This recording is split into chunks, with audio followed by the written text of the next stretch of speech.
Hello दोस्तों, welcome to sleepy classes. आज हम व्यू मिनट सीरीज में इस लैंडमार्क सुप्रीम कोर्ट जजमेंट्स को आगे बढ़ाएंगे और डिस्कस करेंगे जस्टिस के S Puttaswamy versus union of India case 2017 को, जिसने प्रिवेसी की जो परिभाषा थी और प्रिवेसी की पोजीशन थी हमारे कॉन्स्टिट्यूशन के अंदर, उसे एक बहुत ही अलग लेवल पे पेडेस्टल पे ले गई और साथ ही साथ उसने आगे आने वाले कई सारे जजमेंट्स को इन्फ्लुएंस किया। ऐसा भी कहा जा सकता है कि पिछले डेकेड की सबसे वाटरशेड जजमेंट, वाटरशेड मतलब कि जिससे direction of the rules, laws, regulations ये चेंज हो जाती है, ये जस्टिस के एस पुट्टास्वामी वाली जजमेंट थी। इसीलिए हम आज इसको थोड़ा सा डिटेल के अंदर पढ़ेंगे और देखेंगे कि सुप्रीम कोर्ट ने किन सवालों के किस तरीके से जवाब दिए हैं। इससे पहले हम स्टार्ट करें, आपको इन्फॉर्म करना चाहूँगा कि क्योंकि मेंस के रिजल्ट्स आ चुके हैं, हमारा इंटरव्यू गाइडेंस प्रोग्राम जो है आपके सामने प्रस्तुत करता हूं, जिसमें पर्सनलाइज्ड डैफ एनालिसिस आपका किया जाएगा, डैफ 1 डैफ 2 दोनों का। आपको 2 मॉक इंटरव्यूज मिलेंगे, जिसमें आप पहले एक मॉक इंटरव्यू के बाद हमारा फीडबैक लेने के बाद, हमारे एक्सपर्ट्स का फीडबैक लेने के बाद दोबारा भी अपीयर हो सकते हैं। फिर आपका एक पर्सनल मॉक सेशन होगा जहां पे हमारे को फाउंडर सर आपसे डिस्कशन करेंगे और he will tell you what are the particular things that you need to work on आपकी स्पेसिफिक पर्सनालिटी को लेके। साथ ही साथ अगर सोशियोलॉजी PSIR ऑप्शनल है आपका, तो उसके लिए भी आपके साथ मास्टर क्लासेस कंडक्ट की जाएंगी और जो भी करंट इश्यूज है उसको लेके आपके साथ क्लासेस कंडक्ट की जाएंगी। 5 क्लासेस विल बी देयर, जिसमें प्रेजेंट जो करंट सिनेरियो है उनका एनालिसिस आपके साथ डिस्कस किया जाएगा, क्या क्या पॉइंट, क्या क्या तथ्य आप रख सकते हो अपने इंटरव्यू के अंदर। तो इस इंटरव्यू कोर्स में आप एनरोल करवा सकते हो, हमारा ईमेल आईडी के ऊपर आप डैफ जो है अपना सेंड कर सकते हो। तो इसके बाद आगे बढ़ते हैं हमारी आज की डिस्कशन पे, जिसमें हम जानेंगे कि कैसे पुट्टास्वामी केस में सुप्रीम कोर्ट ने राइट टू प्राइवेसी को एक फंडामेंटल राइट डिक्लेयर किया। अब केस इस तरह से शुरू हुआ। जो आधार स्कीम थी 2010 में शुरुआत हुई थी इसकी, 2016 के अंदर आधार को एक लीगल बैकिंग दे दी गई, यानी कि एक स्टैट्यूटरी बैकिंग दे दी गई after Aadhaar act 2016 was passed. जब आधार एक्ट पास हुआ था उससे भी कई साल पहले, यानी 2012 के अंदर, जस्टिस के S Puttaswamy retired Karnataka high court के जज थे। उन्होंने आधार स्कीम के अगेंस्ट जो है वो एक पिटिशन फाइल की सुप्रीम कोर्ट में।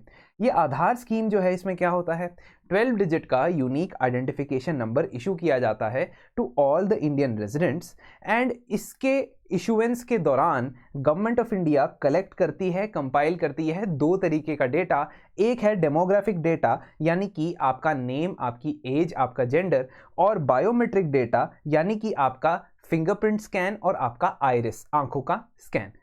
ये दोनों तरीके के डेटा जो है, इनका इस्तेमाल करते हुए गवर्नमेंट का ये इंटेंशन है कि वो डायरेक्टली देखे कि कौन से जो इंडियन रेजिडेंट्स हैं जिनके पास आधार है, उनको ही सिर्फ गवर्नमेंट स्कीम्स की एनरोलमेंट दी जाए और बेनिफिशरीज पब्लिक सर्विस डिलीवरी के सिर्फ वही लोग हों और डुप्लीकेशन ऑफ द बेनिफिट्स ना हो। इस पर्पस के लिए इस गवर्नमेंट ने स्कीम लॉन्च की थी। 2012 में जस्टिस के एस पुट्टास्वामी ने जब सुप्रीम कोर्ट के अंदर इसके अगेंस्ट एक पिटिशन फाइल की, उनका ये कहना था कि ये सुप्रीम कोर्ट को ये देखना चाहिए कि आधार लोगों के राइट टू प्राइवेसी को वायोलेट कर रहा है। अब इसी जजमेंट को हम अगर देखते हैं, उससे पहले कई ऐसे केसेस आए थे सुप्रीम कोर्ट के पास जिसमें उन्होंने प्राइवेसी को एज अ राइट टैकल किया था।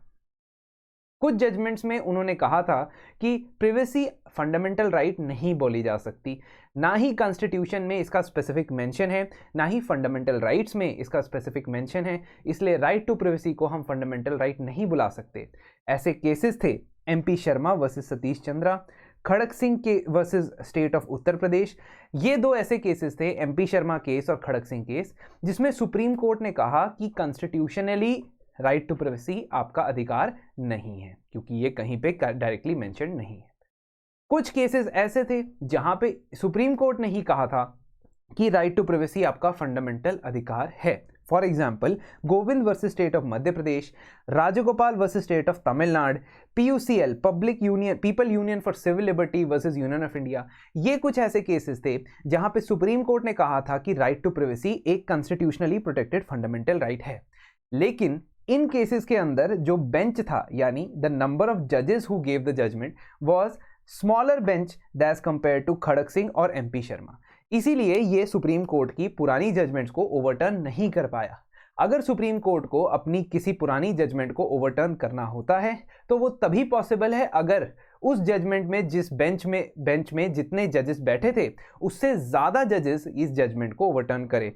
For example, if in the previous case 5 जज का बेंच बैठा था तो उसे ओवरटर्न करने के लिए 9 जज का बेंच बैठा था तो उसे ओवरटर्न करने के लिए 11-13 बेंच जस्टिस का बेंच बैठना पड़ेगा। So the number of judges of the bench should be greater, only then that can be reversed. अब इस केस में, पुट्टास्वामी केस में, सुप्रीम कोर्ट के सामने कुछ सवाल थे, कुछ क्वेश्चंस थे। सवाल नंबर 1, क्या प्रिवेसी एक कॉन्स्टिट्यूशनली प्रोटेक्टेड राइट है? क्या संवैधानिक अधिकार है प्रिवेसी? दूसरा, अगर हाँ, सो अगर ये संवैधानिक अधिकार है तो क्या ये फंडामेंटल राइट है? Because fundamental right can be, any right can be constitutional but it can be non-fundamental.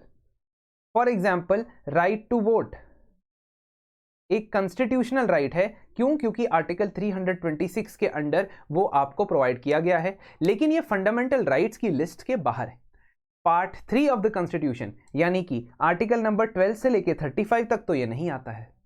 इसका मतलब ये कॉन्स्टिट्यूशनल राइट है लेकिन फंडामेंटल राइट नहीं। तो क्या प्रिवेसी एक फंडामेंटल राइट है? और अगर फंडामेंटल राइट है तो क्या उसको अलग से एक आर्टिकल दे देना चाहिए या हम उसे एग्जिस्टिंग किसी आर्टिकल के अंडर ही लिखने वाले हैं? तीसरा सवाल कि प्रिवेसी होती क्या है? Is there a need to define what is privacy? और आखिरी चीज कि स्टेट किस हद तक रेगुलेट कर सकता है प्रिवेसी को? स्टेट यानी कि जनता के प्रतिनिधि, the government at any level, whatsoever level the government is functioning, how much or how far can it regulate the privacy? ये सवाल आ गए आपके सामने जब आपने पुट्टास्वामी केस की जजमेंट को स्टडी करना है। हम जैसे कि हर केस में करते हैं, हम दोनों तरफ के आर्गुमेंट्स या दोनों पक्ष के आर्गुमेंट्स को देखते हैं। सबसे पहले जिन लोगों ने पिटिशन की थी, फॉर एग्जाम्पल जस्टिस पुट्टास्वामी, जो ये कहते थे कि आधार फंडामेंटल राइट टू प्राइवेसी के खिलाफ है और राइट टू प्राइवेसी एक फंडामेंटल राइट होना चाहिए, वो क्या कहते हैं? वो कहते हैं कि सबसे पहली बात तो एमपी शर्मा और खड़क सिंह के अंदर की जो जजमेंट थी उन्हें ओवररूल कर देना चाहिए। उनका यह मानना है कि सेवरल इंटरनेशनल कॉवेनेंट्स यानी कि कई सारे इंटरनेशनल अग्रीमेंट्स ये कहते हैं कि प्राइवेसी एक फंडामेंटल राइट है, ह्यूमन राइट है और उसे भारत के संविधान में भी आइडेंटिफाई करना चाहिए। एग्जाम्पल के तौर पे article 12 of universal declaration of human rights, जो यूनाइटेड नेशंस का एक बहुत ही इंपॉर्टेंट कन्वेंशन है, वो ये कॉवेनेंट है, वो ये कहता है कि right to privacy is fundamental to the development of human personality. और पिटिशनकर्ताओं का ये कहना था कि हमें अपने कॉन्स्टिट्यूशन में भी इसे इंक्लूड करना चाहिए। गवर्नमेंट का क्या आर्गुमेंट है? गवर्नमेंट का कहना है कि there is no general law of fundamental right to privacy under the constitution. कहने का मतलब कोई मेंशन नहीं है यहाँ पे कि जो प्राइवेसी है वो फंडामेंटल राइट है। देयर इज नो जनरल और स्पेसिफिक प्रोविजन, एक्चुअली यहाँ पे ये होना चाहिए specific provision regarding fundamental right to privacy.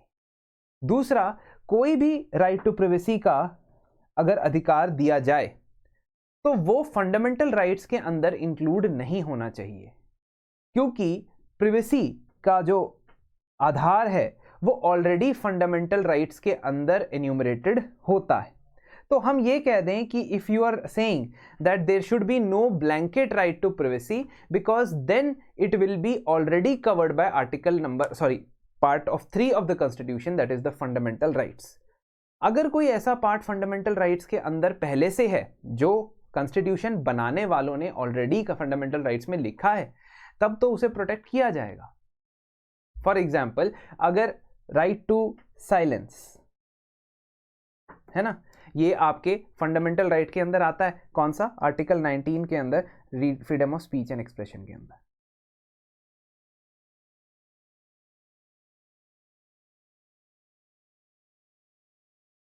और आपका आर्टिकल 20, फॉर एग्जाम्पल, आपके आर्टिकल 20 में एक क्लॉज होता है जो कहता है नो सेल्फ इंक्रिमिनेशन। मतलब अगर अगर आपके अगेंस्ट कोई क्रिमिनल प्रोसीडिंग्स चल रही हैं तो आपको फोर्सिबली, जबरदस्ती उसको कन्फेस करने के लिए नहीं बोला जाएगा।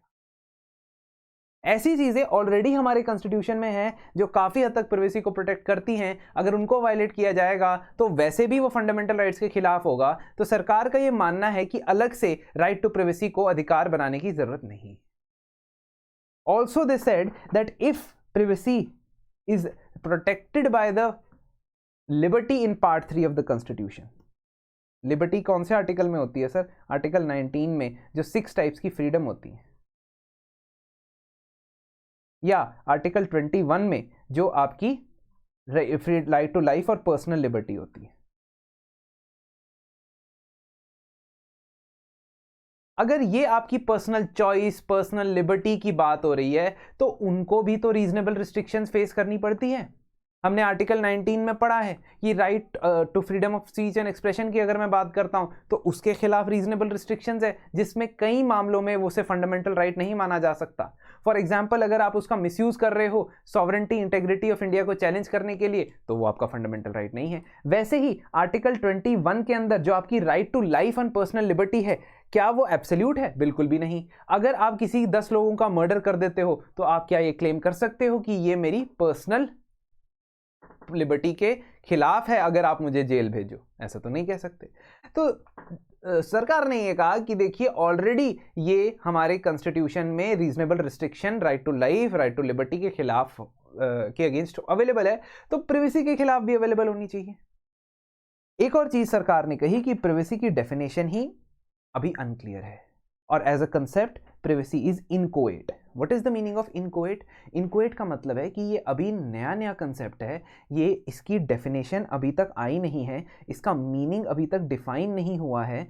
तो ये इस प्राइवेसी के अंदर क्या क्या आता है? क्या आपके घर के अंदर जो हो रहा है वो प्राइवेसी है? क्या आपके वेब ब्राउजर पे जो हो रहा है वो प्राइवेसी है? क्या आपके बंद कमरे के अंदर जो हो रहा है वो प्राइवेसी है? क्या प्राइवेसी की बाउंड्री है? ये तो डिफाइन ही नहीं है अभी तक, तो हम कैसे उसे फंडामेंटल राइट बना दें? We do not know what is private, what is public, उसको डिमार्केट कौन करे? और आखिरी चीज, सरकार का यह कहना था कि अगर कोई राइट टू प्राइवेसी है भी, even if there is a right to privacy may और may not be recognised by the constitution, that right to privacy must be forsaken in the interest of welfare entitlement. कहने का मतलब है कि public benefit, larger public benefit के माध्यम के को ध्यान में रखते हुए अगर हजार लोगों को, लाखों लोगों को किसी स्कीम का फायदा पहुंच रहा है, तो फिर हमें ओवरऑल बेनिफिट देखना चाहिए, ओवरऑल वेलफेयर देखना चाहिए, और प्राइवेसी को थोड़ा सा स्टेप डाउन कर देना चाहिए। मतलब we must forget privacy when we are providing welfare और पब्लिक सर्विसेज। अगर कम दाम में आटा, चावल, दाल, राशन चाहिए, अगर फर्टिलाइजर कम दाम में चाहिए, सब्सिडाइज रेट्स में चाहिए, अगर फ्री पब्लिक सर्विस डिलीवरी चाहिए, तो कोई बात नहीं, प्राइवेसी को सेकेंडरी रखो, इस चीज को प्राइमरी रखो। ये फाइंड आउट किया सरकार ने अपने आर्ग्यूमेंट्स में। अब जजमेंट क्या कहती है? जजमेंट ये कहती है कि प्राइवेसी जो है वो एसेंशियल एस्पेक्ट है बंदे की डिग्निटी का। बंदे की, जो किसी भी इंसान की, किसी भी मनुष्य की डिग्निटी, उसकी सेल्फ रिस्पेक्ट तभी बनी रह सकती है अगर उसकी लाइफ एक प्राइवेट लाइफ रहे और प्राइवेट लाइफ की बातें पब्लिक में ना रिवील की जाए।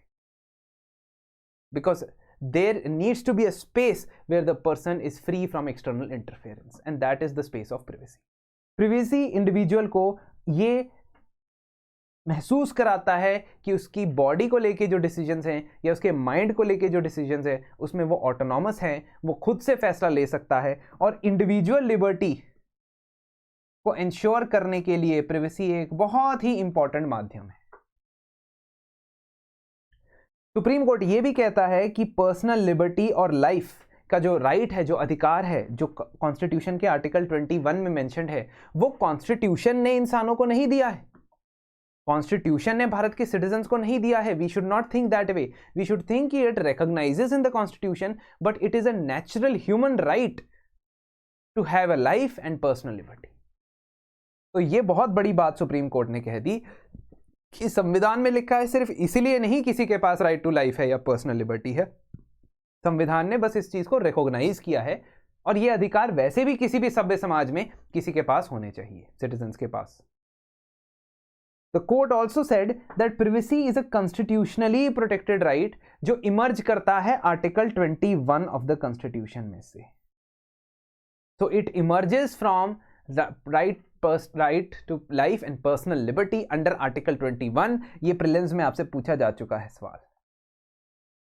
Elements of privacy also arise in other facets of freedom and dignity under other fundamental rights। For example, article 20, article 19, इन सब के अंदर भी आप प्रिवेसी की झलक पा सकते हो।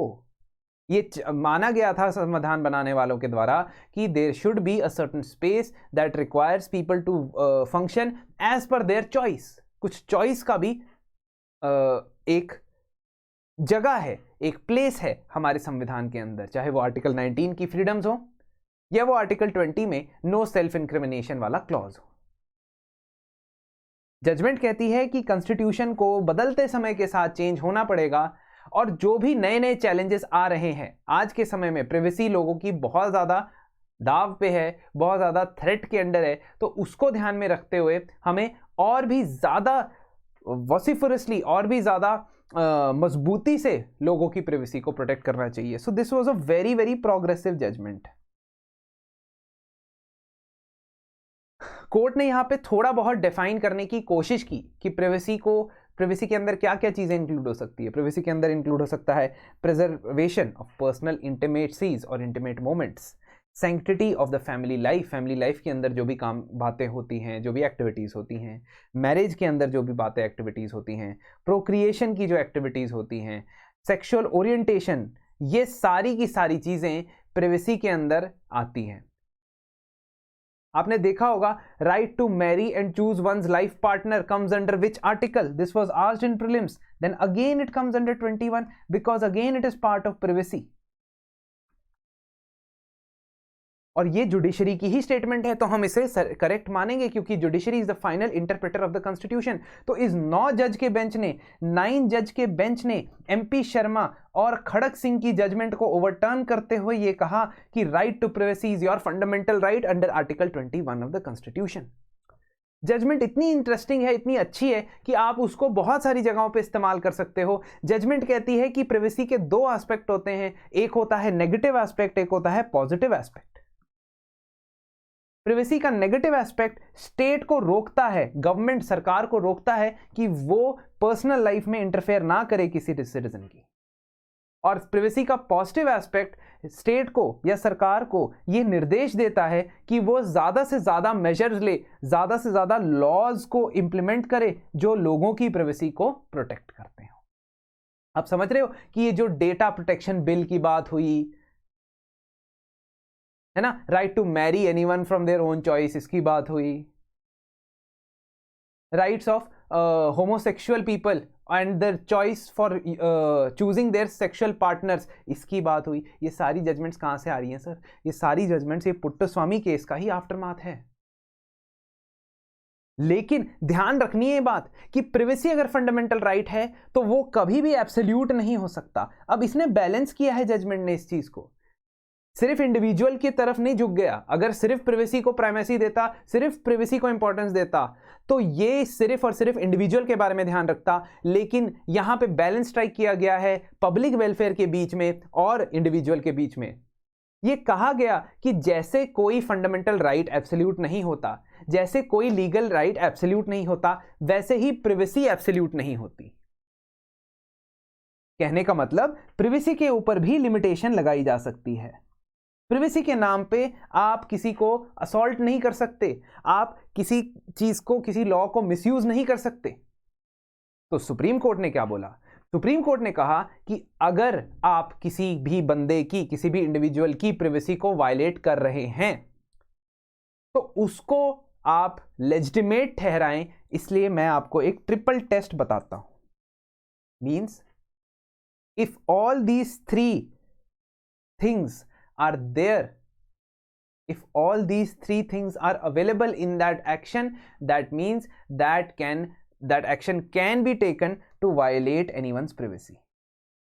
तो आप privacy को violate भी कर सकते हो अगर आप ये 3 टेस्ट को पास कर जाते हो। टेस्ट क्या है? नंबर 1, जिस चीज के लिए आप प्रिवेसी को वायलेट कर रहे हो वो एक लेजिटिमेट एम होना चाहिए। फॉर एग्जाम्पल, अगर आप लोगों को फ्री पब्लिक सर्विस डिलीवरी देना चाहते हो और उसके लिए किसी की प्रिवेसी वायलेट करना जरूरी है, उसका एम इंपॉर्टेंट होना चाहिए। एम क्या है? फ्री पब्लिक सर्विस डिलीवरी देना, है ना? तो लेजिटिमेट एम होना चाहिए, नंबर 1। दूसरा, प्रोपोर्शनैलिटी। प्रोपोर्शनैलिटी का मतलब है कि आपको यह देखना चाहिए कि आपने जो स्टेप उठाया है, आपने जो लॉ पास किया है, आपने जो ऑर्डर पास किया है, is it proportional to the requirement of that aim. कि अगर मान लीजिए कुछ लोगों की पर्सनल इंटीमेट डेटा लीक हो रहा है, एक ऐसा डेटा जो लोगों को एक्सपोज कर सकता है to multinational corporations, to cyber attacks, तो उसके लिए क्या आप उस चीज को गिव अप करने के लिए तैयार हैं? अगर नहीं है तो ये लॉ मत अप्लाई कीजिए, इस लॉ को या इस ऑर्डर को मत अप्लाई कीजिए। तो अगर आप कोई ऐसा लॉ बनाते हैं, कोई ऐसा ऑर्डर निकालते हैं which is not proportional to the amount of privacy being violated, then that will be considered as a violation of Article 21, है ना? प्रोपोर्शनैलिटी मतलब जरूरत ही नहीं थी ऐसा कानून बनाने की, इससे कम स्ट्रिक्ट कानून में आप वो काम कर सकते थे। और finally, legality, that if you are violating the right to privacy of someone, at least it should be backed by a law that is formed by the parliament। कम से कम पार्लियामेंट के द्वारा बनाए गए कानून के तहत आप किसी की प्राइवेसी को वायलेट कर सकते। तो तीनों चीजें अगर होंगी तभी प्राइवेसी को वायलेट करना अलाउड है। तो प्राइवेसी भी एब्सोल्यूट नहीं है।